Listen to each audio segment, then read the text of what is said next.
नमस्कार, बहुत स्वागत है आपका हमारे चैनल में। मैं सुचेता, वास्तु रिसर्चर और इंटीरियर डिज़ाइनर। आज हम श्री गणेश करेंगे अपनी 15वीं कक्षा से ज्योतिष शास्त्र की। इस ज्योतिष शास्त्र की 15th क्लास पे आज हमारा टॉपिक रहेगा कि ज्योतिष शास्त्र अनुसार ग्रह निर्माण। देखिए, ग्रह निर्माण का विषय आते ही लोगों के दिमाग में वास्तुशास्त्र का सामने एकदम चित्र आ जाता है, क्योंकि वास्तुशास्त्र हमें बताता है नियम कि किस प्रकार के नियमों के अनुसार आपका घर होना चाहिए। और ये नियम कैसे डिपेंड करते हैं? 5 एलिमेंट, 5 तत्वों के अनुसार। इन तत्वों के अनुसार जल, अग्नि, वायु, आप देखें इन पाँचों एलिमेंट के अनुसार ही आपका हर जो दिशा है उसको कंट्रोल करना, उनको किस प्रकार से, कहाँ आपका पलंग होगा, कहाँ आपका पूजा रूम होगा, कहाँ आपका आंगन होगा, ये सारी चीज़ें आपका यही 5 एलिमेंट जो है डिसाइड करते हैं। परंतु इससे भी महत्वपूर्ण चीज़ होती है सूर्य। सूर्य का मूवमेंट, दक्षिणायन, उत्तरायण, ये सबसे इम्पॉर्टेंट है वास्तुशास्त्र में, जो बहुत कम लोग बताएंगे। सूर्य किस डिग्री में है, किस जगह में, आप देखें सूर्य के अनुसार अगर आपने अपना घर बनाया है तो सुनिश्चित रूप से आप मान लीजिए कि आप बहुत ही ज़्यादा अपने जीवन में धीरे धीरे राइज करेंगे। देखिए, इन नियमों का पालन करना बहुत बहुत ज़्यादा आवश्यक होता है, क्योंकि ये साइंटिफिक है। इसमें कोई भी भ्रमित करने वाली चीज़ नहीं है। अगर आपका घर सही तरीके से दिशाएं हम इसलिए वर्ड यूज़ कर रहे हैं क्योंकि लोगों को लगता है बस दिशा ही है जो हर चीज़ डिपेंड हो जाएगी। नहीं, यहाँ हर एक चीज़ स्थान पे एक देवता का भी वास होता है। स्पेसिफिकली अगर हम देखें देवताओं को, अगर हम बहुत ज़्यादा डिटेल में ना स्टडी करके वास्तुशास्त्र में अगर ग्रहों को भी देखें, क्योंकि ये लोगों को नहीं, बहुत ज़्यादा लोग ये नहीं जानते जो नए स्टूडेंट हैं, कि जैसे ज्योतिष शास्त्र हमने आपको बताया था कि ज्योतिष शास्त्र में ग्रहों, पिंडों को, नक्षत्रों को हम स्टडी करते हैं, इनकी युतियों को हम स्टडी करते हैं। और यही बहुत महत्वपूर्ण है ज्योतिष शास्त्र में, ग्रहों को स्टडी करना। हर ग्रह के भाव होते हैं, नेचर होता है, करेक्टरिस्टिक्स होते हैं, और इनको 12 भाव में हम डिवाइड करते हैं। इस प्रकार से हमने आपको काफ़ी जानकारी दी हुई है। परंतु वास्तुशास्त्र में भी हर दिशा के देवता हैं, हर दिशा का एक अंक है, उसी के अनुसार इन दिशाओं को कलर किया जाता है, उन्हीं के अनुसार आप एक एक दिशाओं को डिज़ाइन करते हैं। इससे क्या होता है कि आपका जो घर है वो ज़्यादा आपको एनर्जेटिक या एनर्जाइजिंग लगता है, आपको ज़्यादा ऊर्जावान लगता है। अभी अब देखिए दिवाली आएगी तो हम आपको ये प्रैक्टिकली बताएंगे भी, क्योंकि जब हम अपना इंटीरियर्स धीरे धीरे यहाँ पे हम करने का प्रयास करके आपको इसके साइंस को भी लॉजिकली समझाने का प्रयास करेंगे। खैर, वापस अपने विषय पे आते हैं कि ज्योतिष और वास्तु काफ़ी चीज़ें ये आपस में सप्लीमेंट है, आपस में ये एक दूसरे की, आप देखिए चीज़ों को रिपीट करते हुए, एक दूसरे का कॉम्प्लीमेंट करते हुए आपको ये दिखेंगे, और यही चीज़ें डिज़ाइन करती हैं। मैंने आपको बताया था कि 12 भाव होते हैं ज्योतिष शास्त्र में, 12 राशियाँ होती हैं, और यही राशियाँ तैयार करती हैं कि कैसा व्यक्ति किस प्रकार का घर पसंद करता है। और इसमें एलिमेंट का भी बहुत इम्पोर्टेंट रोल है। तो अगर आप इसको स्टडी करना चाहते हैं कि कौन सी राशि के लोग किस प्रकार का घर, स्पेसिफिकली अगर आप एक डिज़ाइनर हैं, इंटीरियर डिज़ाइनर हैं, या आप एक ज्योतिष का काम करते हैं, ज्योतिष रिसर्चर हैं, या आप जो एडवांस ज्योतिष की पढ़ाई करना चाहते हैं, करते हैं, या इसके ऊपर प्रैक्टिस कर रहे हैं, तो भी ये विषय आपके लिए बहुत इम्पोर्टेंट है। क्योंकि as a designer, interior designer, आपको ये पता होना चाहिए कि अगर कोई व्यक्ति आपके पास आ रहा है तो उसकी रिक्वायरमेंट कैसी होगी, उसकी सोच कैसी होगी, उसके लिए कौन से कलर फेवरेबल होंगे। क्योंकि ज़्यादातर ये चीज़ें नहीं जानने के कारण आप डिज़ाइन करेंगे, हो सकता है उस समय कन्फ्यूजन की स्टेट में सामने वाले को डिज़ाइन तो पसंद आएगा, लेकिन वो उसके लिए बहुत ज़्यादा लकी है, बहुत ज़्यादा शुभ है, उसको बहुत सक्सेस देगा, या उसके लिए बहुत ईज़ी करेगा चीज़ों को, या उसके लिए बहुत ज़्यादा संघर्ष, परेशानियाँ या दुःख का कारण बनेगा।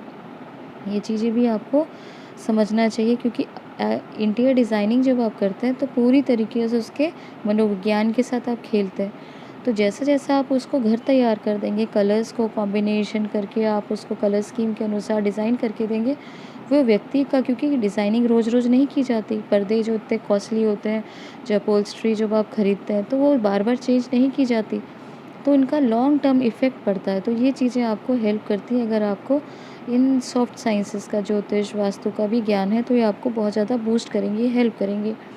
साथ ही साथ हम देखते हैं ग्रहों के साथ, और जब इन ग्रहों की एनर्जीज़ के साथ, इनके रंगों के साथ में आप देखिए बहुत ज़्यादा लोग अंक विज्ञान को भूल जाते हैं। अंक विज्ञान में भी कीरो को अप्लाई कर रहे हैं। देखिए, मैं हमेशा आपसे रिक्वेस्ट की हूँ कि कीरो हम जैसा जो आपको हम पढ़ाया जाता है इज़ नॉट करेक्ट। ये जो बता रहे हैं कि कीरो 18वीं शताब्दी का एक ब्रिटिशर, एक अंग्रेज़, जिन्होंने उसी समय तय किया था कि हम हमारे भारत के सनातनी विज्ञान को ध्वस्त कर देंगे, लोगों को भ्रमित कर देंगे।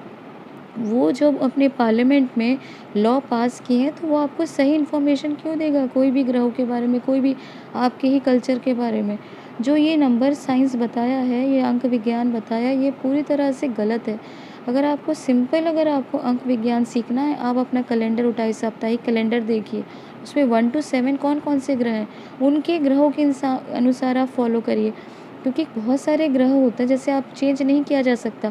1 नंबर बहुत स्ट्रॉन्ग है, 2 नंबर बहुत स्ट्रॉन्ग है, तो ये कलर जो नंबर चेंज नहीं कर पाया कीरो ने, क्योंकि पता था कि इसका लॉन्ग टर्म इफ़ेक्ट पड़ेगा और लोग उसको एक्सेप्ट ही नहीं करेंगे। तो जो अनएक्सेप्टेबल नंबर थे जैसे 6, ये कुछ नंबरों को उन्होंने टच नहीं किया, लेकिन बाकी नंबरों के साथ उन्होंने उसको पूरी तरह से उसकी ज्ञान, उसकी जानकारी गलत दी। जैसे 4 अंक को राहु का अंक बताया जा रहा है, एक्चुअल में ये राहु का अंक है ही नहीं, ये बुध का अंक है। ये भ्रमित कर सकता है आपको, क्योंकि जब इंटेलेक्ट की बात आती है, Rahu is a very fast moving planet. वो हर चीज़ में, जैसे राहु अगर 4 अंक का कोई व्यक्ति बुध से बहुत ज़्यादा, अगर लग्न का स्वामी है या बुध उसका बहुत स्ट्रॉन्ग है, तो व्यक्ति बहुत जल्दी बातें करेगा। उसका नेचर बहुत ज़्यादा क्विक फास्ट, हर चीज़ों को जल्दी उसको लाइफ में भी मिलती है। तो ये चीज़ों को ध्यान रख कर, कि उसको पता था कि 4 अंक वाले लोग भ्रमित हो जाएंगे, उसको राहु के साथ जोड़ दिया। और ये चीज़ें, क्योंकि जब आप इसको विश्वास करते हैं, तो आप किसी भी तरीके से आप गलत चीज़ों को भी विश्वास करने लगते हैं।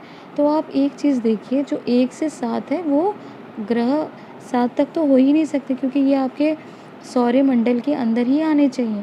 सौरमंडल के अंदर जो ग्रह नहीं है, तो वो अंक होंगे राहु और केतु। इसको हमने बहुत सारे चीज़ों में समझाने का प्रयास किया है, क्योंकि ये हमारा विषय नहीं है इसमें पढ़ाने का, इसलिए हम बहुत डिटेल में नहीं जाएंगे। परंतु आपको ये साइंस को समझना होगा। हमारा जो सनातनी अंक विज्ञान है, इसके ऊपर रिसर्च कोई नहीं करता, इसके ऊपर बात नहीं करता।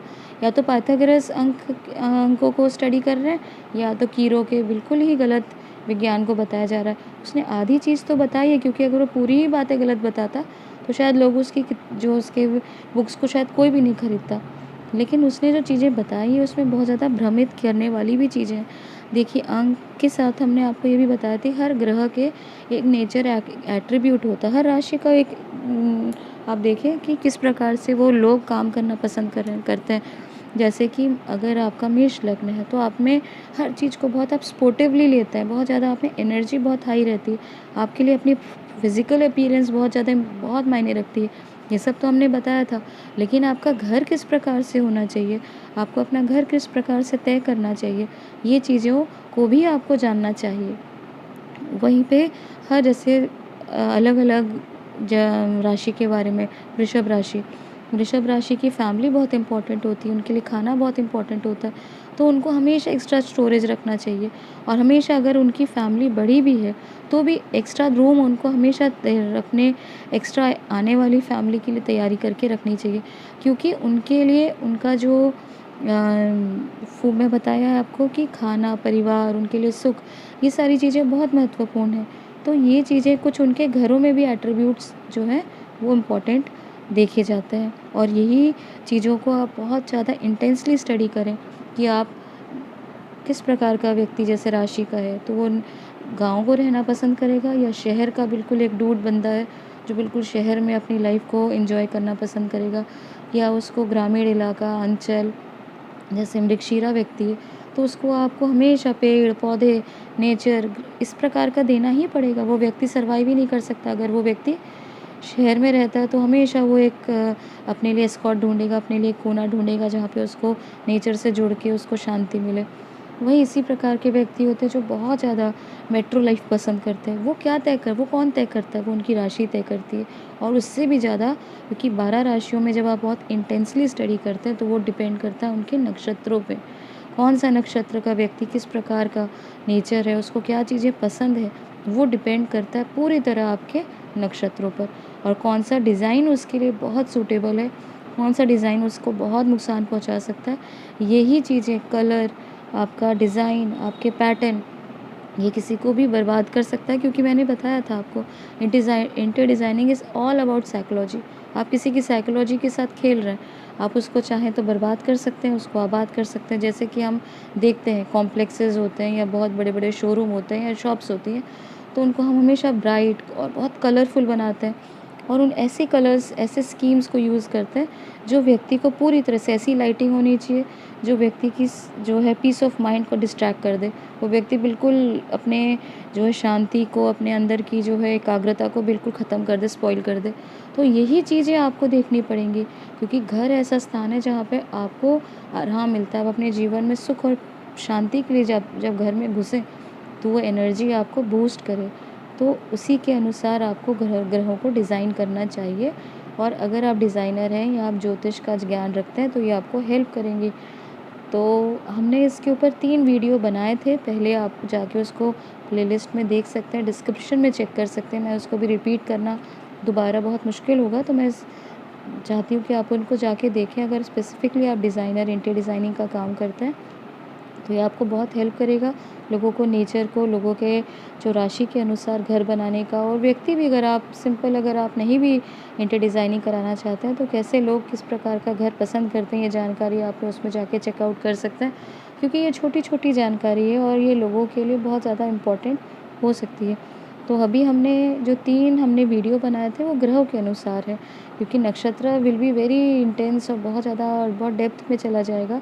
तो 27 नक्षत्रों के बारे में तो हम आपको बाद में जानकारी देंगे, परंतु आप ग्रहों के विषय में जानना चाहते हैं, राशियों के विषय में, अगर आप किसी के नेचर के अनुसार ग्रह निर्माण को देखना चाहते हैं या किस प्रकार से डिज़ाइनिंग करना चाहते हैं, तो उन वीडियोज़ को जाके आप चेकआउट कर सकते हैं। मैं आपको डिस्क्रिप्शन में वो लिंक दे दूँगी। ये जानकारी यहीं तक। अगर दी गई जानकारी पसंद आए, तो हमारे चैनल को बिल्कुल लाइक और सब्सक्राइब करें। धन्यवाद।